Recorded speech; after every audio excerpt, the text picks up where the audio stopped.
Hola amigos, hoy vamos a hablar de un concepto bastante interesante, muchas veces mal entendido, como es el de los guardianes del umbral. Los guardianes del umbral son figuras arquetípicas en la tradición esotérica, en la magia, ¿no? Que simbolizan de alguna manera las pruebas y desafíos enfrentados por aquellos que buscan avanzar en su desarrollo espiritual o entrar en un conocimiento más profundo de los misterios, ¿no? Aquellos misterios ocultos.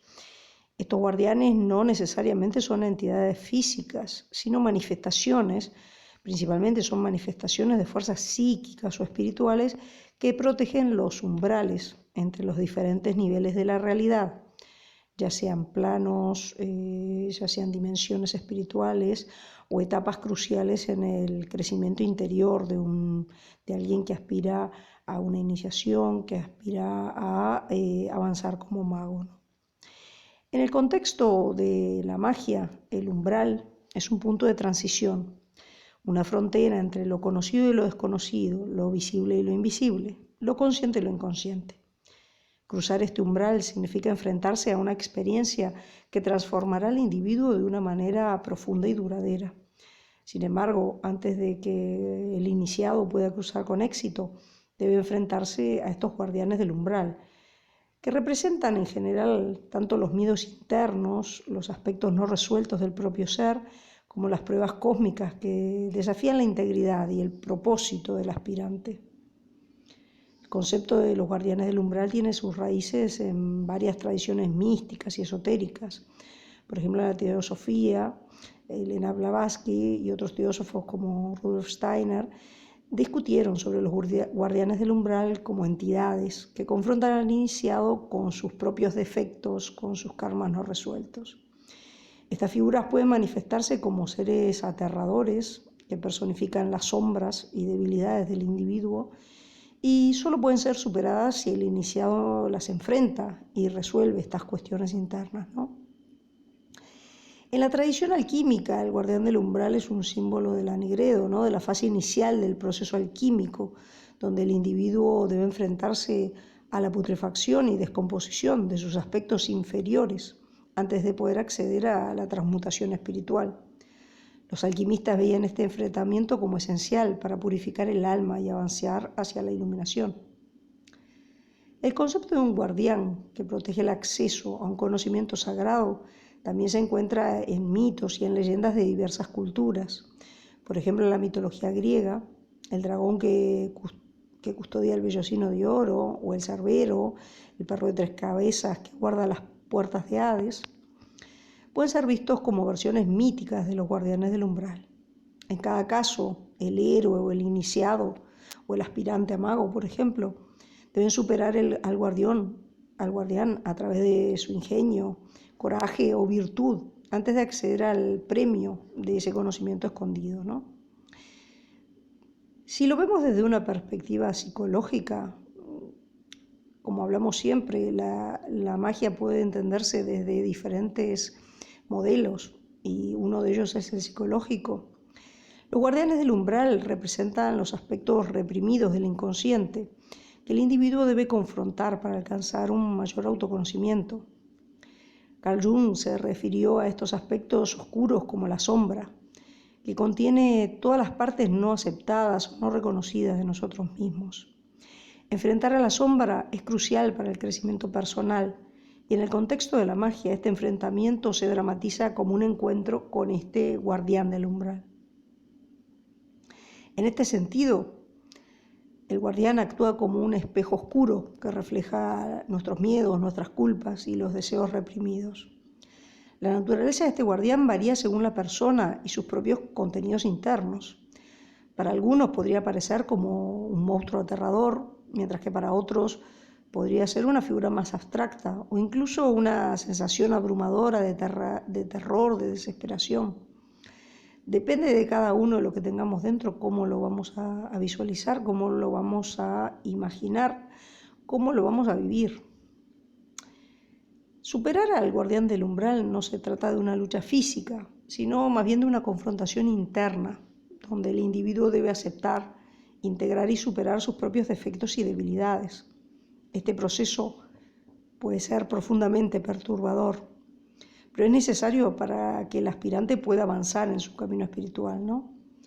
Solo al reconocer y reconciliarse con estos aspectos sombríos puede el iniciado, ¿no? el aspirante, obtener la fuerza y pureza necesarias para cruzar ese umbral y acceder a niveles superiores de conciencia, acceder a niveles superiores de conocimiento.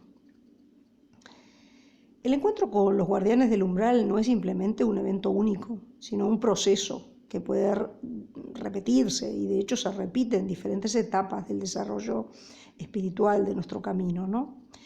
Cada nuevo umbral representa un nivel más profundo de conocimiento, de poder, y cada guardián refleja los desafíos específicos que deben ser superados en esa etapa. Las pruebas que presentan los guardianes del umbral suelen ser de naturaleza moral, emocional o espiritual. Puede incluir enfrentar los propios miedos más profundos, resistir la tentación de poder o de prestigio, demostrar una pureza de intención y propósito, o lo que sea que nosotros tengamos que superar. En las tradiciones esotéricas, estos desafíos no son simplemente obstáculos que deben ser superados, sino oportunidades para el crecimiento y la transformación personal, y así es como se plantean, ¿no? Por ejemplo, en la magia ceremonial, un guardián puede aparecer durante un ritual de invocación o en el umbral de un viaje astral, por ejemplo, ¿no? En este contexto, el guardián pone a prueba la preparación y la pureza del mago, asegurándose de que solo aquellos que estén verdaderamente listos puedan avanzar.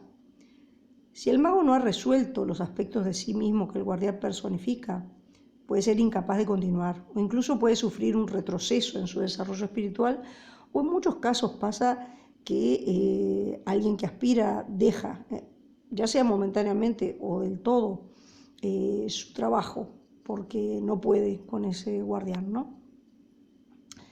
El proceso de enfrentarse y superar a los guardianes del umbral es esencialmente un rito de paso espiritual, ¿no? El éxito en estas pruebas indica que el iniciado ha alcanzado un nuevo nivel de autoconciencia y de poder espiritual. Sin embargo, este éxito no es el final del camino, sino más bien una transición hacia un estado más elevado del ser. Vamos a tener que pasar muchos umbrales para llegar hacia donde queremos, ¿no? Al cruzar el umbral, el individuo entra en un nuevo nivel de realidad o de conciencia o de conocimiento, según lo que busquemos, donde se le revelan verdades más profundas y se le concede acceso a poderes más sutiles, ¿no? Este estado puede ser descrito como una mayor unión con lo divino, con lo uno, con lo cósmico, una mayor expansión de la conciencia, una integración más completa del yo. Es en este nuevo estado donde el mago, el iniciado, puede comenzar a trabajar con energías más elevadas y desempeñar un papel más activo en la creación o en la transformación de la realidad. En las tradiciones esotéricas, este proceso de superar umbrales y sus guardianes es visto como parte de un viaje continuo hacia la realización espiritual, hacia el crecimiento personal, ¿no? Cada vez que el individuo supera un umbral, se prepara para enfrentarse a nuevos desafíos y guardianes en niveles aún más altos de existencia. Así, los guardianes del umbral no son simplemente obstáculos, sino aliados en el proceso de evolución espiritual, empujando al iniciado hacia la trascendencia y la integración total de su ser. Resumidamente, podemos decir que los guardianes del umbral representan tanto las barreras internas como las pruebas espirituales que deben ser enfrentadas y superadas por aquellos que buscan avanzar en su camino espiritual. Actúan como protectores de los misterios ocultos y catalizadores de ese crecimiento personal, desafiando al aspirante a confrontar y superar sus propias sombras antes de permitirle acceder a niveles superiores de conciencia y poder. La manera que, como imaginemos y vivamos a estos guardianes, dependerá en muy gran medida de cuáles sean nuestros miedos, cuáles sean nuestros temores, nuestros obstáculos, nuestras puertas cerradas. Entonces, básicamente todo el mundo lo va a vivir de una manera muy personal. No se puede decir que el guardián es esto o aquello, depende de cada uno de nosotros y del nivel en el cual estemos trabajando. Bueno amigos, espero que les haya sido interesante este concepto de guardianes del umbral que, bueno, aparece en muchos lados, pero que quizás no se explica del todo. Espero haberles dejado un poquitito más de claridad con respecto a este tema. Saludos amigos y nos oímos en una próxima ocasión. Chao, chao.